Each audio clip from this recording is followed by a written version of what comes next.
Mais en revanche, je reconnais qu'il y a eu des représentants du M23 ici. Et c'était à l'époque où nous avions pour ministre de l'Intérieur M. Gilbert Kankonde. C'est lui qui est venu, qui m'en avait parlé à l'époque. Et j'avais refusé catégoriquement de le recevoir. Parce qu'il promettait, disait-il, après qu'on les ait reçus, de trouver des solutions pour amener la paix à l'Est. À ce moment-là, ils ne nous agressaient pas encore, pour trouver des solutions. Je trouvais leur raisonnement farfelu, bien qu'ils disaient qu'ils n'avaient aucune exigence, etc. Ils sont restés le temps qu'ils sont restés, je ne sais même pas combien de temps, mais moi j'avais rejeté l'idée de les rencontrer. Je ne les ai jamais rencontrés. Et donc je voudrais que ce soit ferme, que ce soit dit fermement. Donc ils ont peut-être rencontré le ministre de l'Intérieur pensant qu'il le faisait en mon nom, ce qui peut être normal, mais je tiens à dire ici qu'il les avait invités, si c'est lui ou c'est eux qui s'étaient invités, à mon insu. Je n'étais pas d'accord et lorsqu'on m'a proposé de les rencontrer, j'avais refusé cette idée. Alors, pour parler des FDLR, au moment où les relations étaient bonnes avec le Rwanda, j'avais reçu une délégation rwandaise ici, qui me disait, on parlait des FDLR à ce moment-là, ils m'ont dit, Monsieur le Président, vous savez, à vrai dire, les FDLR, c'est devenu une force résiduelle composée de moins de 2000 hommes qui ne menacent même plus la sécurité de notre pays. Mais ce que nous craignons, c'est ce dérapage idéologique où dans le discours, on vilipende les Tutsis, etc. Je dis, mais ça, c'est inhérent à tout pays. Hein. Notre pays, c'est 450 tribus. Ce n'est pas que avec les Tutsis congolais qu'il y a des problèmes. Il y a des problèmes même, on l'a vu récemment, pour les Kassaïens, les Louba du Kasaï au Katanga. C'est pas pour ça que l'Angola, qui a aussi des populations loubaphones, se lève un matin pour dire, ça y est, moi je vais au Katanga pour défendre les Louba du Kasaï qui sont menacés. Les Teke et les Yaka ont des problèmes ici. Le Congo-Brazza qui en compte, ainsi que le Gabon, ne se réveille pas pour dire, voilà, on va défendre les Teke à Kwamut, etc. Donc, c'est totalement farfelu comme histoire. Nous sommes un pays souverain. Nous sommes capables de défendre nos propres concitoyens et nous sommes en mesure de les sécuriser. Voilà pourquoi d'ailleurs je profite de l'occasion pour dire que je suis le seul, si pas le premier en tout cas président de la République démocratique du Congo, à avoir dit haut et fort, en parlant des Banyamulenge, mais j'élargis même à tous les Tutsis congolais que ce sont nos compatriotes. Il y a des Banyamulenge qui sont morts pour cette République et sous le drapeau. Donc, j'en ai assez de ce discours qui consiste à discriminer ces populations et à donner ainsi l'occasion à des régimes barbares comme celui du Rwanda de nous envahir, sous de fallacieux prétextes d'ailleurs. Parce que je dois attirer ici l'attention de tout le monde, et c'est très dangereux d'avoir ce genre de discours. Vous faites le tapis de ce régime criminel du Rwanda, parce que ce régime, figurez-vous, il a aussi des Hutus qui travaillent à sa cause. Il a aussi des Wazalendo qui travaillent à sa cause, qu'il a fabriqués. Et il envoie ces gens traquer, violenter, massacrer des Tutsis pour dire, ah, vous voyez, les Tutsis sont en danger. Donc, méfiez-vous, chers compatriotes, je ne veux pas que dans la République démocratique du Congo, que je dirige, grâce à vos suffrages, qu'il y ait de la discrimination. Tant que je serai président de ce pays, aucun citoyen de ce pays, aucune communauté tribale, ethnique de ce pays ne sera discriminé. Je tiens à le dire haut et fort et je ne m'arrêterai pas là. Autre chose, nous avons dit haut et fort, et d'ailleurs depuis lors, on a arrêté même un officier, que dans l'armée, nous ne voulons pas de collaboration de près ou de loin avec les FDLR. Et que tout officier qui s'exposerait à ce genre de méfaits sera poursuivi, condamné. Et c'est le cas. Il y a un général qui a été arrêté pour soupçon. Donc on n'a pas encore confirmé, mais il est soupçonné d'avoir collaboré avec les FDLR. Donc c'est pour vous dire que ce n'est pas par peur du Rwanda que nous le faisons. Vous avez parlé des 9 voisins que j'ai été visiter. Là encore, je crois que je dois être le seul, ou en tout cas le premier président de la République démocratique du Congo à l'avoir fait. J'avais promis à tous mes voisins en ce temps-là que de chez moi, au Congo, je n'entretiendrai jamais une dynamique, une force quelconque qui déstabiliserait mes voisins. J'y tiens malgré l'hostilité qu'il y a aujourd'hui à l'égard du Rwanda, du Rwanda plutôt à notre égard, peu importe, je reste convaincu par cela. Parce que moi, la guerre, je n'ai pas été formé dans ce moule-là. Moi, je connais la paix, je connais le développement, je connais la fraternité, je connais la solidarité. C'est là, dans ces domaines, que je suis à l'aise et non pas dans les domaines de guerre. Mais cela ne veut pas dire que si on nous la cherche, on ne la trouvera pas. Si on veut la guerre, on fera la guerre. Ça, il n'y a aucun problème. Parce qu'il faut qu'on se défende. Nous connaissons les intentions aujourd'hui de certains de nos ennemis. Nous n'allons pas les laisser faire. Et je crois qu'ils ont commencé même à sentir que le Congo qui se défend aujourd'hui n'est pas celui d'hier. Voilà.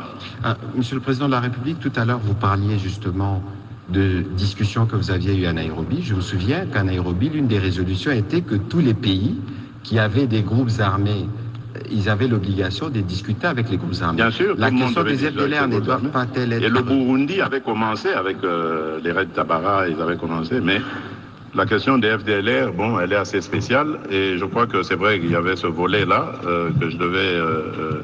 pour moi, les FDLR, forces résiduelles, d'accord, ce sont des combattants de 1994. Qui ont l'air ça fait 30 ans exactement aujourd'hui. À mon avis, c'est des grands-pères. Donc je ne crois pas qu'avec ce statut, ils peuvent encore menacer la sécurité du Rwanda. Mais qu'à cela ne tienne, nous sommes prêts à tout faire pour ôter ce prétexte au Rwanda qui justifie justement la présence de ces gens. Vous savez que le Rwanda a même fabriqué ses propres FDLR, donc c'est-à-dire les éléments qu'on a renvoyés chez eux, ils les ont désendoctrinés et réendoctrinés à leur manière pour les renvoyer au Congo. Comme ça, leur présence au Congo va continuer à justifier l'intention ou l'agression dont ils font preuve. Et donc, et ça, ce ne sont pas des paroles en l'air. Ce que je dis, ça peut être vérifié dans les annales des Nations Unies.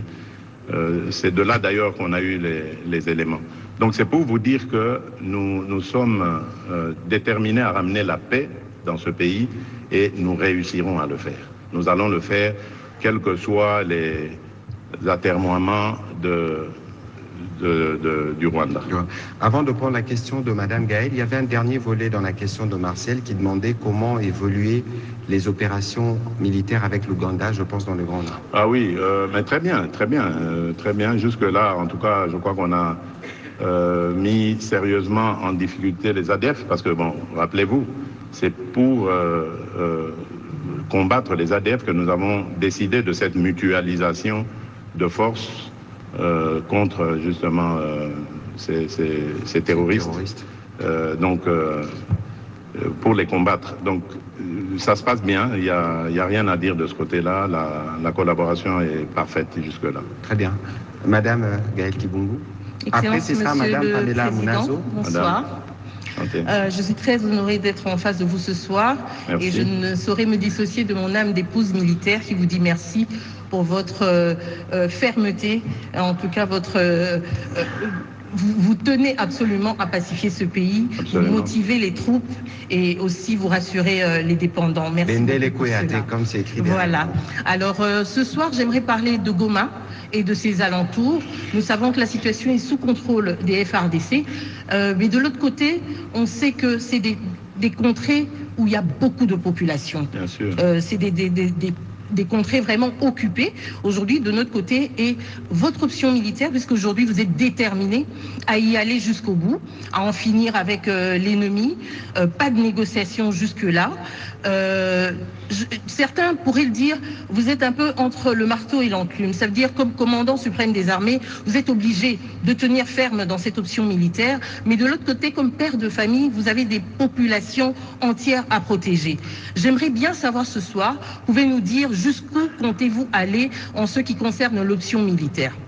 Oui, merci madame, la question très intéressante.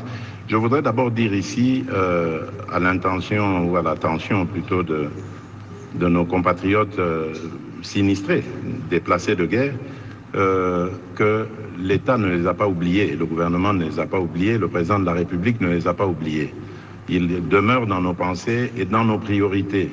D'ailleurs, nous venons de décaisser récemment au gouvernement un montant en milliards de francs congolais pour justement leur assistance. Comme je l'ai dit, la priorité des priorités reste leur retour dans leur localité d'origine.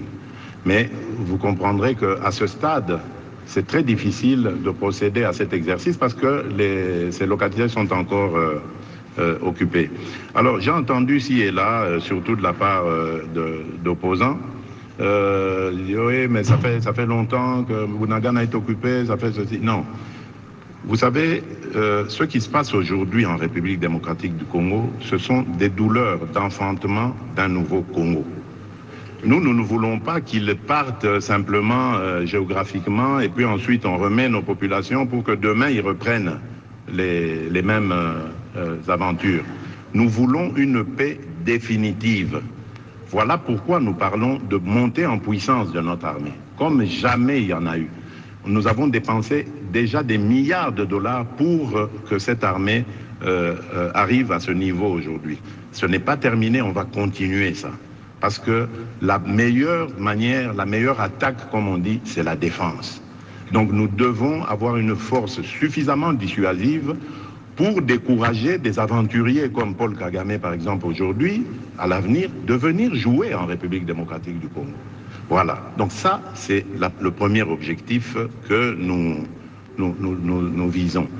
C'est pour ça que c'est très important de prendre le temps qu'il faut. Donc on ne va pas libérer Bunagana pour le libérer pour qu'après on retombe dans les mêmes travers. Ensuite, il faut parler, que les populations se parlent. Il faut sortir ces démons, mais une fois pour toutes, de la division. Parce que ce sont à cause justement de ces tensions interethniques, intercommunautés, qui font que le Rwanda a trouvé prétexte pour demeurer au Congo, déstabiliser la République démocratique du Congo et continuer le pillage de nos ressources. Parce qu'en fait, c'est ça la visée. Le Rwanda aujourd'hui s'est construit grâce aux ressources. N'ayons pas honte de le dire, c'est une vérité. C'est grâce aux ressources volées à la République démocratique du Congo. Ils n'ont aucune industrie, demandez-le. D'ailleurs, j'ai vu une fois, on posait la question au président Kagame, il était incapable, il parlait d'une société de montage de tablettes, de choses. Enfin, c'est pas avec ça que vous développez un pays. Donc, vous comprenez que c'est le fruit du pillage de nos ressources, tant minérales que agricoles. Et raison de plus encore pour vilipender, condamner cette attitude de l'Union européenne qui ose signer un MOU avec un receleur. Parce que c'est des produits volés à la République démocratique du Congo qu'il va vendre à l'Union européenne. Je me demande comment ils vont faire ça.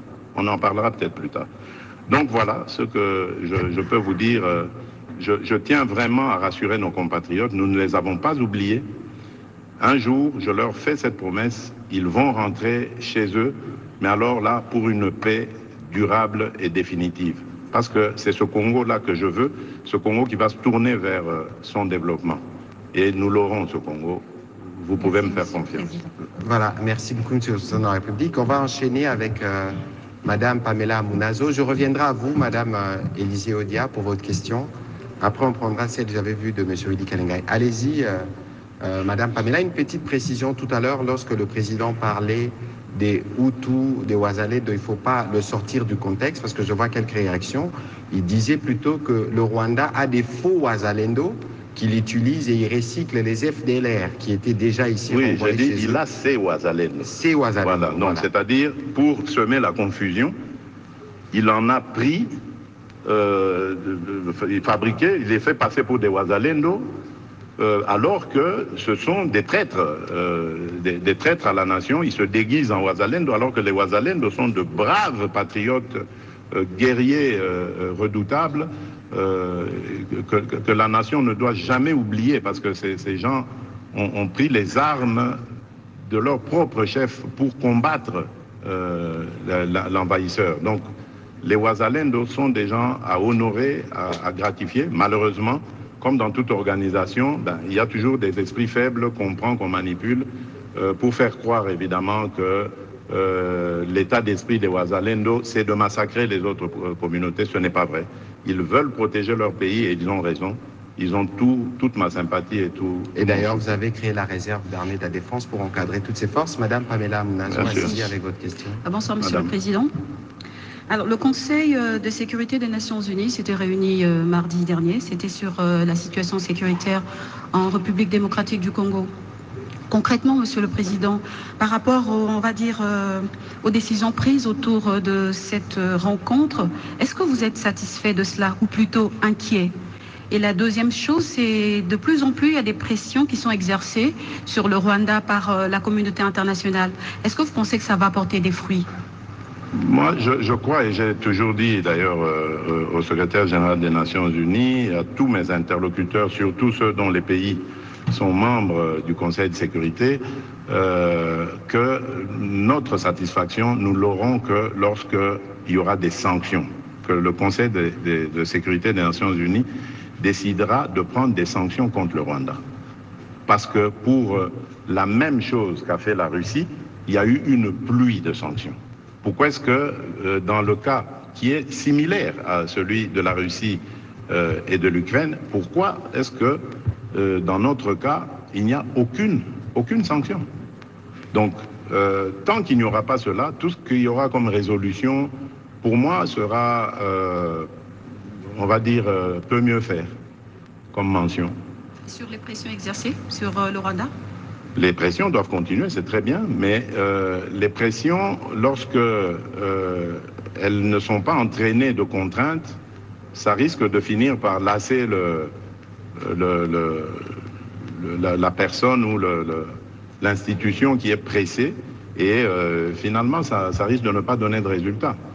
Donc je crois que pression, oui.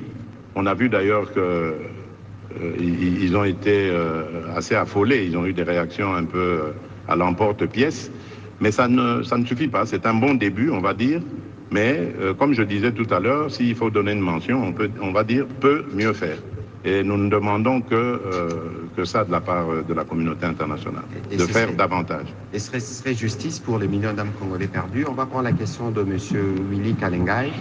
Je vais demander à Mme Élisée Desprez d'avancer, comme ça elle posera la prochaine question avant qu'on ne continue avec les questions récoltées de ce côté. Monsieur Kalengai. Monsieur le Président, notre pays, la RDC n'est pas le seul pays au monde qui a des ressources naturelles. Il y a beaucoup de pays qui ont des ressources, mais malheureusement, chez nous, l'exploitation des ressources provoque la mort et la désolation. Nous en sommes à autour de 12 millions, c'est énorme. Vous venez de dire tout à l'heure que le Rwanda sert de receleur, et le président Kagame récemment a dit que, évidemment, le produit passe par le Rwanda et vont ailleurs. Voilà. Où est-ce que ces produits vont? Et c'est là ma question.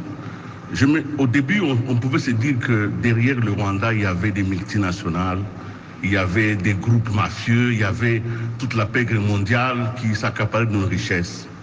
Mais quand nous avons suivi les MOU signés entre l'Union européenne et le Rwanda, nous nous sommes demandé si effectivement, derrière le Rwanda, il n'y avait pas des États, des vrais États, et qui nous envoyaient ainsi un message. Très bien. Alors, la question est celle-ci. C'est vrai, vous venez de dire que vous pouvez négocier avec le Rwanda, mais au-delà du Rwanda, avons-nous identifié les forces politiques, les États, notamment l'Union européenne, avons-nous identifié les vrais négociateurs? Parce que c'est avec eux qu'il faut négocier. Pourquoi l'exploitation de nos ressources doit donner la mort aux Congolais? Alors, la négociation pourrait être celle-là, la tripartite notamment. Comment exploiter les ressources naturelles du Congo en faisant prospérer le pays et en ayant la paix? Et ça, ce n'est pas avec les Rwandais qu'on peut négocier. À vous, les chefs de l'État, je demande, est-ce que vous avez envisagé de négocier avec les autres? Parce que les autres, quand nous suivons ce qu'ils disent, ils disent que le Congo n'a pas voulu respecter l'accord cadre d'Addis Abeba. C'est comme ça qu'on lui a remis les M23. Bon, je ne sais pas où est-ce que vous allez tirer ces informations-là, de qui vous allez les tirer. Mais je voudrais vous dire à propos de l'accord cadre, s'il y a vraiment un pays qui respecte les termes de l'accord cadre, c'est bien la République démocratique du Congo, car nous avons même désigné un coordonnateur comment on appelle ça là, le coordonnateur de suivi. De suivi, voilà, merci. Merci, le coordonnateur de suivi de l'accord cadre. Et nous sommes le seul pays parmi tous les signataires à avoir un coordonnateur. Donc quand on vient, par exemple, l'envoyé spécial du secrétaire des Nations Unies dans les Grands Lacs vient à Kinshasa, il voit ce coordonnateur, parce que c'est lui qui est chargé au niveau des Nations Unies de le faire. Donc, qu'est-ce qu'on n'a pas respecté? Je ne crois pas. Non, je ne pense pas. Je crois d'abord qu'il y a peut-être une responsabilité de la République démocratique du Congo. Je le disais tout à l'heure à votre consoeur. Nous devons nous montrer dissuasifs vis-à-vis des agresseurs. Parce que c'est vrai, il n'y a pas que la République démocratique du Congo, son sous-sol qui regorge d'autant de richesses, mais est-ce qu'ailleurs, il y a autant de perméabilité dans le système de défense de ces pays-là? Non. Est-ce qu'ailleurs, il y a autant de complicité interne? Parce que nos compatriotes aussi ont pris goût à ce trafic. Je ne crois pas. Est-ce qu'il y a autant de lois qui protègent les ressources naturelles de ces pays? Suffisamment de lois en tout cas pour ne pas permettre le trafic, etc. Donc nous devons faire aussi cet effort de réflexion sur nous-mêmes, mais en même temps le travail que nous avons déjà commencé et qui consiste à demander à tous ces pays et les multinationales auxquelles vous faites allusion, parce que moi je pense plutôt que ce sont des multinationales et non des États qui sont derrière ça. Nous ne savons pas les identifier, mais à travers les pays que nous contactons, parce que nous savons plus ou moins où logent ces multinationales, nous essayons de faire passer le message pour dire venez discuter avec le propriétaire et non pas avec le voleur, le receleur. Parce que d'ailleurs, c'est condamnable. Hein, et d'ailleurs, vous lui avez quand vous achetez, je lui ai dit, ça c'est un receleur. Quand vous achetez le produit du recel, vous êtes vous-même coupable de vol. Vous êtes assimilé au voleur. Donc, l'Union européenne, j'espère qu'elle ne va pas jouer ce jeu-là. Et l'Union européenne, ce sont des hauts fonctionnaires. Les États, et je peux vous rassurer, j'ai reçu déjà de la part de certains ambassadeurs de l'Union européenne ici des messages rassurants pour dire nous avons tenté de tout faire pour empêcher cette signature et nos pays ne sont pas d'accord avec ce qui s'est passé. Et quant à nous, République démocratique du Congo, nous n'allons pas nous arrêter là. Nous allons user de toutes les voies diplomatiques et y compris judiciaires pour empêcher, faire annuler ce MOU qui a été signé. C'est peut-être un MOU, me dira-t-on, mais c'est déjà un très mauvais début qui indique que l'Union européenne est très mal engagée parce que c'est comme si elle nous faisait la guerre par procuration. Et ce genre d'encouragement, moi j'appelle ça encouragement donné aux voleurs, c'est un encouragement qui est très dangereux pour la paix dans la région. Ça ne devrait pas se passer comme ça. Merci. Merci, Excellence, Monsieur le Président de la République. On va prendre la question d'Élysée Odia. Et d'ailleurs, sur ces points précisément, le ministre des Affaires étrangères, sous votre instruction, a réagi fermement contre cette attitude ambiguë de l'Union européenne. Madame Élysée Odia, allez-y pour votre question. Bonjour, Monsieur le Président. Madame. Merci à l'Excellence honorable Patrick Muyaya pour la parole accordée. Monsieur le Président, je reviens sur les propos tenus en marge du sommet d'Addis Abeba. Et là, je veux revenir sur un propos relayé notamment par le tweet du ministre Muyaya, où vous avez dit « Je veux la paix, mais pas à n'importe quel prix ». Pas au prix de l'humiliation. C'est que j'ai vu, c'était pas à n'importe quel prix. Alors, c'était ma question, c'est de savoir, estimez-vous que la paix a un prix? Et si oui, vous l'estimez à combien ce prix par rapport à la paix? Et enfin, peut-être par rapport à l'actualité également, vous êtes en face, comme je l'ai dit tout au début, d'un honorable Excellence doublement élu. Ça vous dérange pas d'avoir violé la Constitution? Moi, je savais que cette question reviendrait, mais bon, le Président aura l'occasion d'y répondre. Merci, Madame, j'y répondrai. J'avais parlé de la paix, pas au prix de l'humiliation. Vous savez, à n'importe quel prix, au prix de l'humiliation, c'est pareil. N'importe quel prix, c'est ça, l'humiliation. Donc je veux la paix, une paix véritable et une paix durable. Comme je l'ai dit, je ne veux pas de paix factice dans laquelle on humilie la République démocratique du Congo, comme on l'avait humilié en 2013, avec ces mêmes pantins du M23, qui ont fait concéder à la République des choses mais scandaleuses. Je ne sais pas si vous avez vu cet accord, signé en 2013 à Kampala, je pense, avec le M23. C'est ça l'humiliation à laquelle je faisais allusion. Et je viens de dire ici que le M23, c'était une coquille vide. On a pris quelques aventuriers congolais qu'on a mis devant, on leur fait parler lingala ou des choses comme ça, on leur attribue des noms congolais pour dire, voilà, vous voyez, ce sont vos propres compatriotes. Mais ceux qui se battent derrière eux, ce sont les Rwandais des RDF. Voilà pourquoi ils refusent d'aller en cantonnement. Parce que quand ils iront en cantonnement, ils ont bloqué l'accès au camp de Rumangabo, alors que la République démocratique du Congo s'était acquittée de sa charge dans le plan de paix, d'équiper, de préparer les choses pour que les compatriotes, soi-disant compatriotes qui sont en train de se révolter, viennent et aillent dans le programme PDDRCS.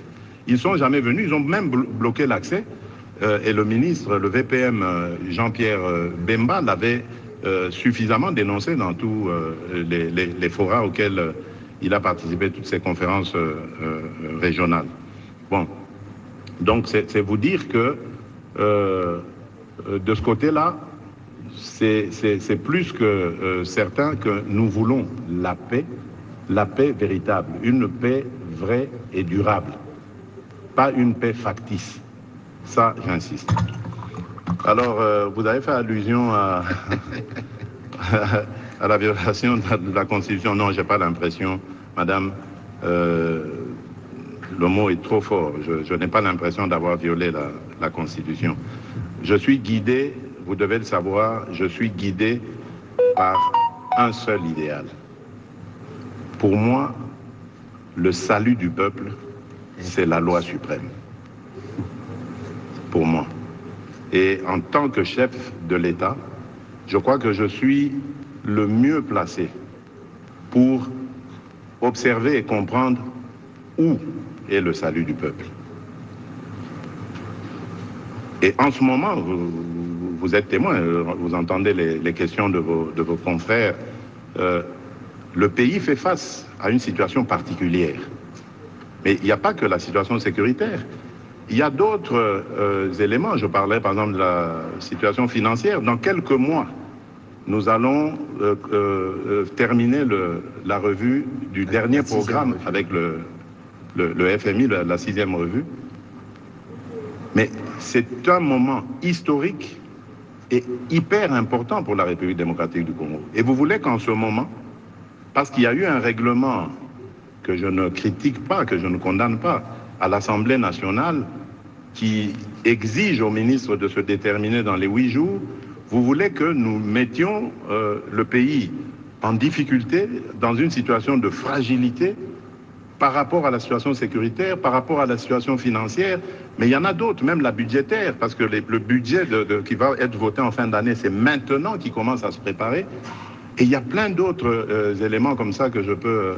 La situation diplomatique, parce que notre VPM Affaires étrangères et son adjoint, le vice-ministre, sont tous les deux élus, ils doivent partir. Mais nous avons un front diplomatique sur lequel nous sommes déployés. Vous voulez qu'on mette tout ça en question parce qu'il y a eu un règlement. Mais non, j'ai demandé conseil aux juristes. On m'a dit qu'il y a aussi l'article 110, je pense, de la Constitution, qui stipule que lorsque le Premier ministre dépose son gouvernement, il expédie les affaires courantes immédiatement après. C'est ce que je lui ai demandé. Et je tiens à préciser ici, pour rassurer nos téléspectateurs, l'opinion nationale, qu'il ne sera pas question de toucher 2 émoluments. Hors de question. Ceux qui restent au gouvernement, ils se font remplacer à l'Assemblée nationale par leurs suppléants.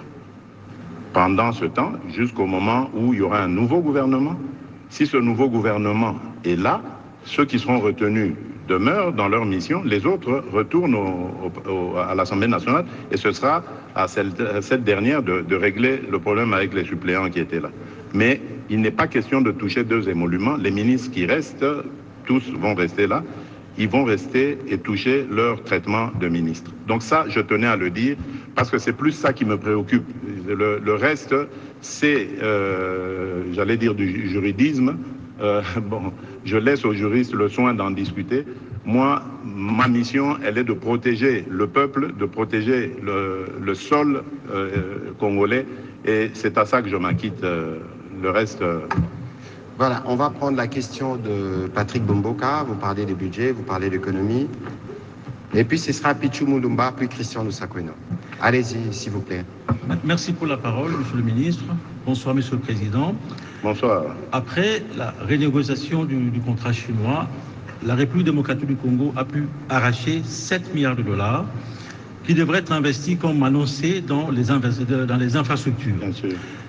Mais on aurait constaté que depuis la signature de ce contrat mine contre infrastructure en 2008, le taux d'absorption de ces milliards disponibles est toujours très faible.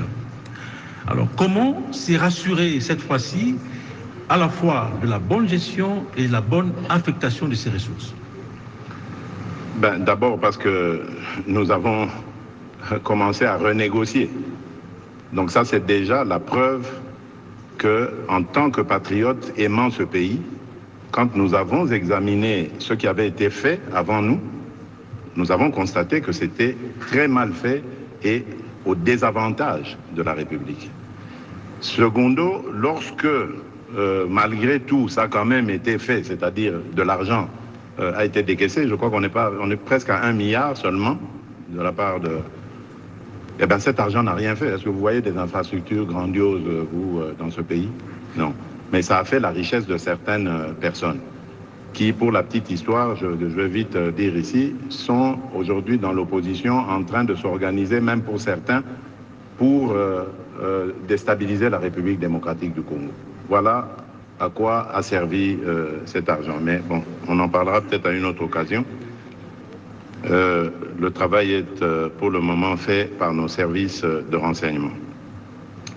Donc là, je voulais dire que nous avons revu les choses, nous les avons rééquilibrées dans un contexte gagnant-gagnant. Aujourd'hui, nous sommes convaincus que ce qui va se passer sera immédiatement profitable à la République parce que nous avons même mis une institution qui discute avec SICOMINE et qui va avoir les études nécessaires, parce que vous avez parlé d'absorption. Évidemment, comment est-ce que vous voulez qu'on absorbe des montants ou des fonds déjà désignés, préparés, s'il n'y a pas de projet fiable avec études faites pour que l'on entame évidemment les réalisations? C'est ça que nous sommes en train de faire, que nous avons fait, que nous sommes en train de faire. La CGT, par exemple, l'Agence congolaise des grands travaux, dispose, d'ailleurs je dois recevoir son DG dans les jours qui viennent, dispose de beaucoup d'études. Et l'autre institution, dirigée par Freddy Chembo, dont j'oublie, qui est assez compliqué comme ça, le directeur général Chembo, qui elle est en pourparlers avec SICOMINE, est aussi là pour l'accompagnement. Donc nous sommes cette fois-ci parés pour encadrer cet argent, parce qu'il y a l'IGF, ce chien méchant là qui aboie à la moindre bêtise. Donc voilà, nous avons tous les instruments nécessaires qui vont faire que nous allons destiner cet argent à ce pourquoi il a été levé. Donc, les réalisations se feront, soyez tranquilles. Et c'est dans les mêmes esprits, Excellence Monsieur le Président de la République, qu'on a pu obtenir 2 milliards, je pense, du contrat des TFM dans les différentes discussions qui étaient en cours, qui viendront en appui. Ça, c'est toujours dans le cadre de la revisitation, si je puis l'appeler ainsi, de tous ces contrats qui ont été faits un peu à la légère à l'époque, sans tenir compte de l'intérêt de notre pays. Et là, nous voulons et nous avons refait les choses autrement, et elles vont se passer effectivement autrement. Voilà, on va prendre la question de M. Pichu Mulumba. Nous avons encore, Monsieur le Président, une bonne dizaine de minutes. Oui, ça va, je suis à votre disposition. Ok, bon, on ne va pas en abuser. Allez-y, Monsieur Pichu Mulumba. Excellence, Monsieur le Président, je reviens sur vos premiers mots à l'entame de ces briefings. 32 jours après votre prise de fonction, vous brûlez d'impatience de démarrer, vous l'avez si clairement dit. Nous nous rendons compte de la mise en place de la majorité avec la mission en cours de l'informateur. Il est évident que vous disposerez d'une large majorité, mais justement, dans cette large majorité, se dessinent déjà plusieurs ambitions et vous êtes appelé à les départager. Est-ce que vous avez déjà aujourd'hui les profils de l'oiseau rare pour la primature, cet oiseau rare qui sera à la tête du prochain gouvernement pour matérialiser votre vision et surtout consolider les acquis du mandat précédent? Vous êtes plus pressé que moi. J'ai nommé un informateur par respect pour sa personne et le travail qu'il fait, remarquable jusqu'ici. J'attendrai qu'il me fasse le compte-rendu de sa mission. Et ce que je vous promets de faire, c'est d'immédiatement après désigner informateur. Ça, vous êtes... Informateur. Informateur, pas un informateur, parce qu'il y en a déjà un. Dès que l'informateur termine sa mission et qu'il m'en fait le compte-rendu, immédiatement après, je désigne le ou la.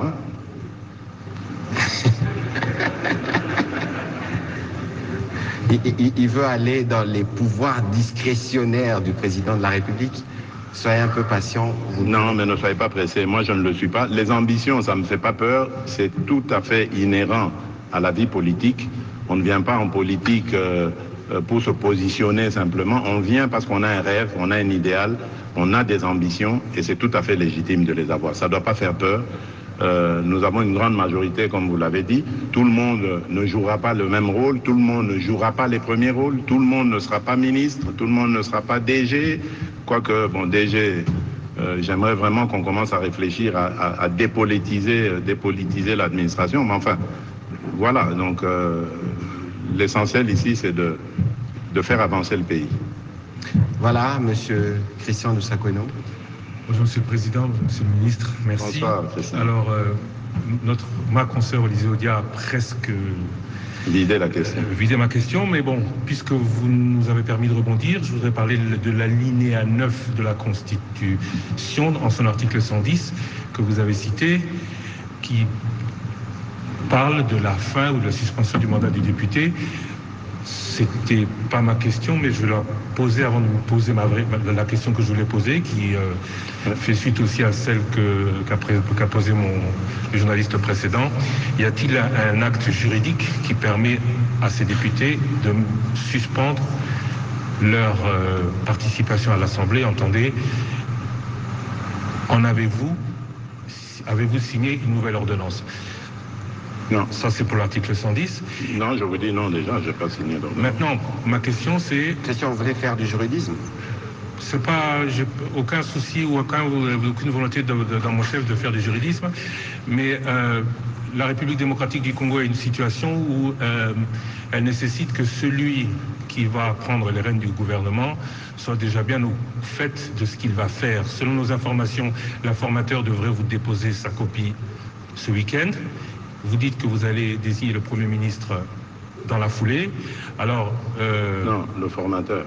Le formateur qui risque d'être le Premier ministre ou pas. Est-ce qu'on aura le Premier ministre ce week-end? Le formateur, oui. Si l'informateur m'apporte sa copie ou son rapport ce week-end, oui, le formateur sera désigné le lundi. Qui est déjà connu par vous donc? Non, peut-être pas. Peut-être pas. J'ai l'impression que le journaliste veut sonder le cœur du président de la République. Vous voulez devenir Premier ministre, Christian? Pour revenir à ce que vous dites, Christian, moi, je n'aime pas les débats juridiques, les débats de juristes, j'en suis pas un. C'est pour ça que c'est très compliqué de rentrer là-dedans. Je crois que la Cour constitutionnelle s'était prononcée par rapport au... comment on a appelé ça? Au règlement. Au règlement intérieur. intérieur de l'Assemblée nationale qui parlait des 8 jours. Et là, elle avait raison. Dans les 8 jours, c'est le règlement de l'Assemblée, c'est celui qui existait, on n'a pas à le juger, il est comme ça.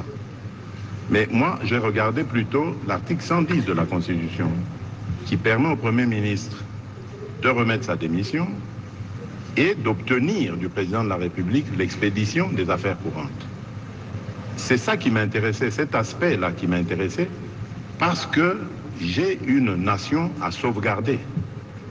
Alors, pour que ça ne se fasse pas dans l'abus, c'est-à-dire qu'il y en ait qui mangent au gouvernement et qui mangent à l'Assemblée nationale, on a dit, OK, les suppléants s'occupent de chauffer le siège pendant que les ministres sont au gouvernement pour continuer leur travail.